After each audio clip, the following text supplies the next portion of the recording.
আমাদের জীবনটা আসলে অদ্ভুত আর জীবনের প্রয়োজনগুলো খুব অদ্ভুত। হঠাৎ করে একটা ইমার্জেন্সি প্রয়োজনে বের হয়েছিলাম। যাব মেইনলি মাহানুরের জন্য টুকটাক কিছু কেনাকাটা করতে। তো সেখান থেকে বের হবার পর হঠাৎ করেই মেয়ে বায়না ধরলো বাসায় ফেরার পথে ও শর্মা খাবে। তো ফেরার পথে আমরা শপ থেকে শর্মা নিয়ে তারপরে কর্নের সাইডে বসে খাচ্ছিলাম। আর মাহানুর আসলে এই জিনিসটাতে খুব এনজয় করে, কর্নের সাইডে বসে খেতে বা বাইরে আউটসাইডে পিকনিক করতে। এই জিনিসগুলো যেহেতু ছোটোবেলা থেকে দেখেছে আমাদের সাথে, এই জন্য এই জিনিসগুলো ও খুবই ওর কাছে পছন্দ। আর যেটা বলছিলাম, আসলে আমাদের জীবন যেহেতু একটা যান্ত্রিক জীবন, ব্যস্ততার জীবন, আমাদের এই ব্যস্ততার জীবনে যে ছোট্ট ছোট্ট যে কিছুক্ষণ আমরা মুহূর্তগুলো পাই, এগুলোই কিন্তু ভালো লাগা। আপনি 24 ঘন্টার মধ্যে আপনি 10 ঘন্টা 12 ঘন্টা আপনি কাজ করলেন, এরপর ফ্যামিলির সাথে সময় কাটালেন, কিন্তু সেই সময়টা যদি আপনি একটা কোয়ালিটির সময় যদি 1 ঘন্টাও পার করেন, সেটা কিন্তু বিশাল কিছু, সেটা কিন্তু আপনার মনের জন্য অনেক বেশি রিফ্রেশমেন্ট।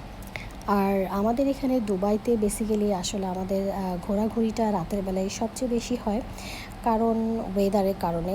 দিনের বেলা আসলে বন্ধ থাকলেও আমরা খুব একটা বেরোতে পারি না।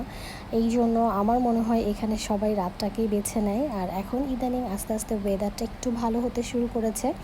সো এই তো আমরা সবাই মিলে বসে বসে শর্মা খাচ্ছিলাম। আর এই যে বাবা মেয়েকে খাইয়ে দিচ্ছে, তাদের বন্ডিংটা আসলে অসাধারণ। বাবা মেয়ের বন্ডিং কিন্তু সত্যি অসাধারণ। আর ওদের এই দৃশ্যগুলো যখন দেখি, সত্যি কিন্তু আমি আমার বাবাকে মিস করি।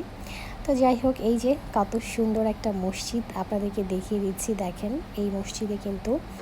আর এখানে আসলে প্রত্যেকটা মসজিদই খুব সুন্দর, যদিও মসজিদগুলো ছোট ছোট যদিও হয়ে থাকে, বাট এটার কিন্তু আর্কিটেকচারটা বিশেষ করে বাহির থেকে এবং ভেতরে খুবই সুন্দর দেখতে। সো এই তো এই জায়গাটাতে আমরা বসলাম প্রায় ঘন্টাখানিকের মতো এবং খুব সুন্দর একটা সময় পার করলাম। যত ব্যস্ততা থাকুক, যত যা কিছুই থাকুক, যদি কিছুটা সময় নিজেদের মতো করে কাটানো যায়, সেটাই কিন্তু আপনার সারাদিনের কষ্টের ক্লান্তিকে ভুলিয়ে মনে একটা আনন্দ দিবে। সো যে যেখান থেকে আমার ভিডিওটি অবশ্যই লাইক কমেন্ট শেয়ার করে আমার পাশে থাকবেন।